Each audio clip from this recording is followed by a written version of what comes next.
Hey guys, and welcome to my stimulus package update and stimulus check update. Wow, I haven't said those words in so long. I want you guys to know that I missed you more than you missed me, and I'm happy I'm back here for you with another video just to give you my perspective on everything that's been going on. I'd like to urge my Republican colleagues who are taking the time to attend the hearing today to also do their jobs and vote on the 5 outstanding Fed nominees.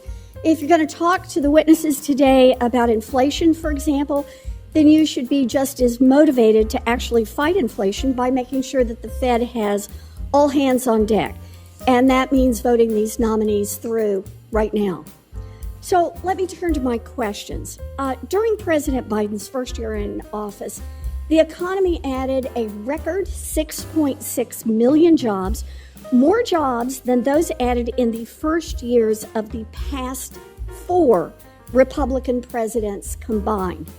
Workers are benefiting too, with wages growing at their strongest pace in years. And this is particularly impressive because 1 year ago, many economists were predicting that at this point we'd still be caught up with high unemployment and slow economic growth as the world struggled to deal with the fallout from the pandemic. But this good news has also brought some bad news, inflation. Now, you might think inflation would also be bad for companies. After all, an increase in the cost of doing business would likely eat into a company's bottom line. But that's not happening. In fact, the CEOs of some of the biggest companies have been bragging to their investors that inflation has created a terrific opportunity for them to boost profits. Take the grocery chain, Kroger. Kroger has seen its business boom during the pandemic, with its stock price rising nearly 40% over the past year. Kroger's CEO recently told investors that, quote, "A little bit of inflation is always good in our business," end quote.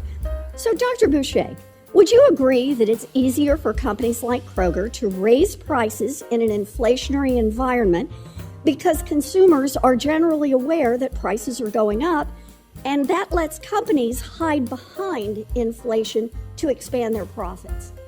Well, as you know, Senator, President Biden is very attuned to kitchen table budget issues, and he has been very focused on asking the regulatory agencies to be on the alert for price gouging. And I have in front of me a long list of things that have been happening over the past year on his work to make sure that markets are competitive and fair. But let me just note one, which is that the Department of Justice and the USDA have worked together to set up a website where farmers and ranchers can say where they see problems in their industry. And that's just one of many things. So it's an important issue. So an important issue, but the point I'm trying to make here is the companies get to kind of draft in behind the inflation. And I take it you agree that that's what's going on here. Okay, so you nodding your head yes. I'll take that as a yes. Let me go to another example. In a call with investors last week, the CEO of Tyson Foods, one of the big 4 conglomerates that controls as much as 85% of the meat market, said they've, quote, restructured our pricing approach, end quote, and are, quote, asking them, the consumers, to pay for inflation, end quote. Dr. Bernstein, if all Tyson was doing was raising prices to offset their production costs due to inflation, would you expect their profit margins to stay roughly the same? Roughly the same, because their price increases would offset their cost increases, right, which would hold their profits. Okay, so their profit should stay roughly the same. If that's all that was going on. Of course, that is not what happened. Tyson nearly doubled its profit margin over the year to 11.3%, only the 4th time in the last 30 years that the company has achieved double-digit profit margins. And Tyson isn't making record profits because it is selling more. In fact, it's making record profits because it is charging more. The number of beef products it sold declined 6% over the year, while the price of beef went up 32%. So let's do one more example here. Another phrase we hear thrown around is pricing power. In a recent interview, the CEO of Chipotle said, "We're pretty fortunate with the pricing power that we have," end quote. and that, quote, if we need to take more pricing, we have room to do it. To date, we've seen no resistance from our customers, end quote. Now, this sounds a lot to me like what Fed Chair Powell said when he was here last month. Big companies are, quote, raising prices because they can. So, Chair Rouse, let me ask you, for those of us who don't speak economist, is it right to say that when executives talk about pricing power, they're referring to a company's ability to raise prices and extract profits out of consumers without worrying about losing business? I'd say it's fair to say that a company has pricing power when raising prices won't cause them to lose too many customers. And can I just ask, I know I'm out of time, what is it that gives companies pricing power? Does concentration in an industry give companies more pricing power? So market concentration does tend to create more pricing power, which is one reason why increasing competition is such an important component of the administration's economic agenda. Yeah, so let me know your thoughts here that some of this inflation is apparently because of price gouging. And the CEOs of these companies actually somewhat maybe admit it because they have conference calls, stockholder shareholder calls, where they actually apparently say these things. She quoted them. You heard her actually quote some of these CEOs or employees of the companies. She quoted them and literally listed off what they said in their shareholder meetings or their conference calls.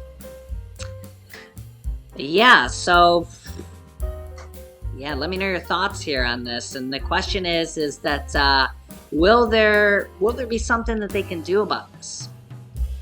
Yeah, I will keep you up to date here on this.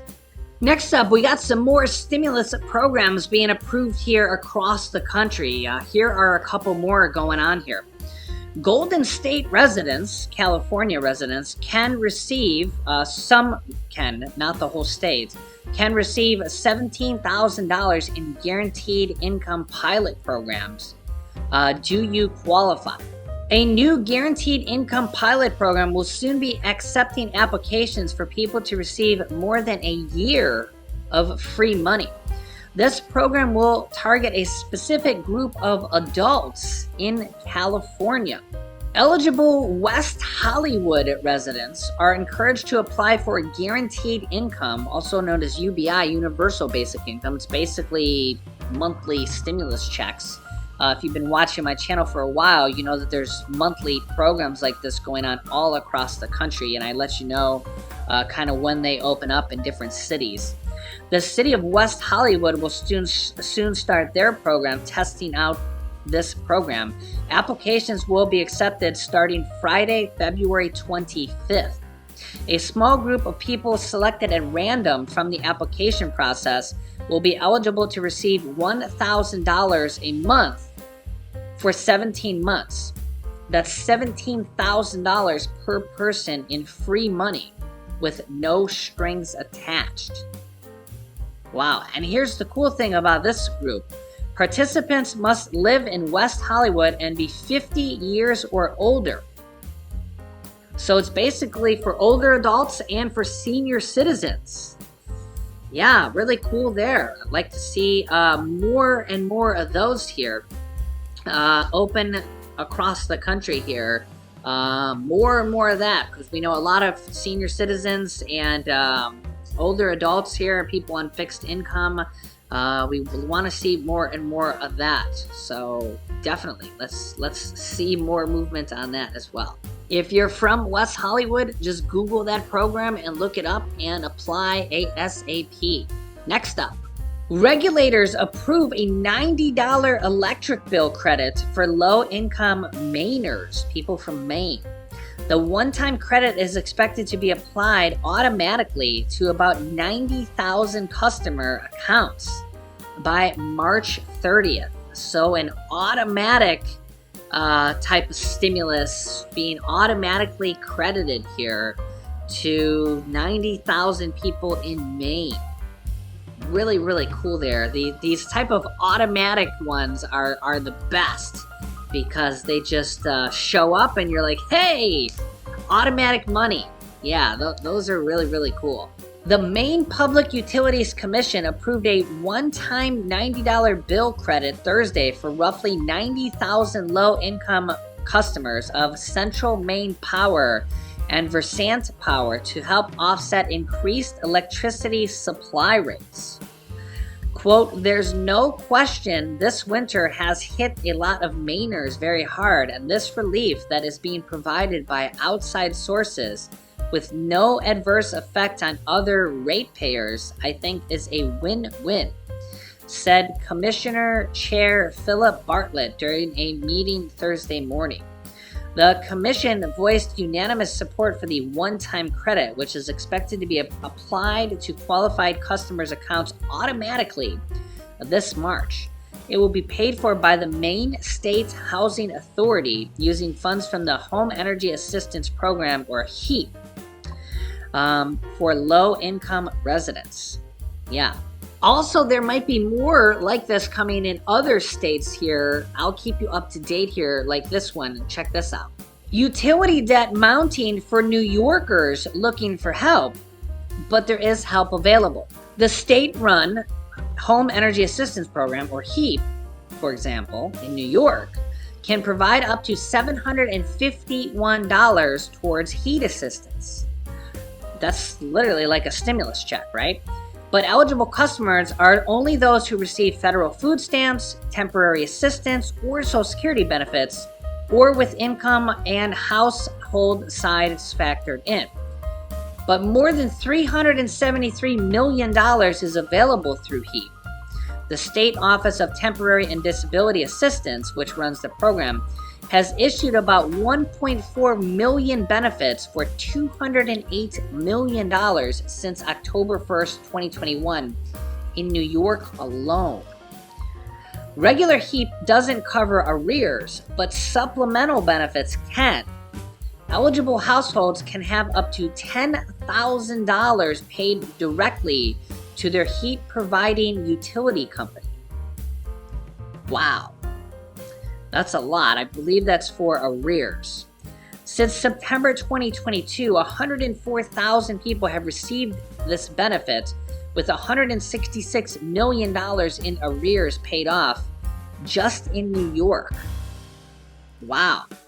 The state hasn't even yet finalized the total funding available for this program, according to OTDA. Alright guys, this is all I have for you in this video. Thank you so much for tuning in. I really missed you. Hopefully I'll see you here again very, very soon. And I'd love to hear your thoughts and opinions on everything we talked about here in the comments below. Thank you so much for watching. I really, really appreciate you all. Please hit the like button on the video, share this video with your friends and family, and subscribe if you haven't already, and click that notifications bell to be notified whenever I publish new videos for you. Please stay safe, stay healthy, and I'll see you in the next video.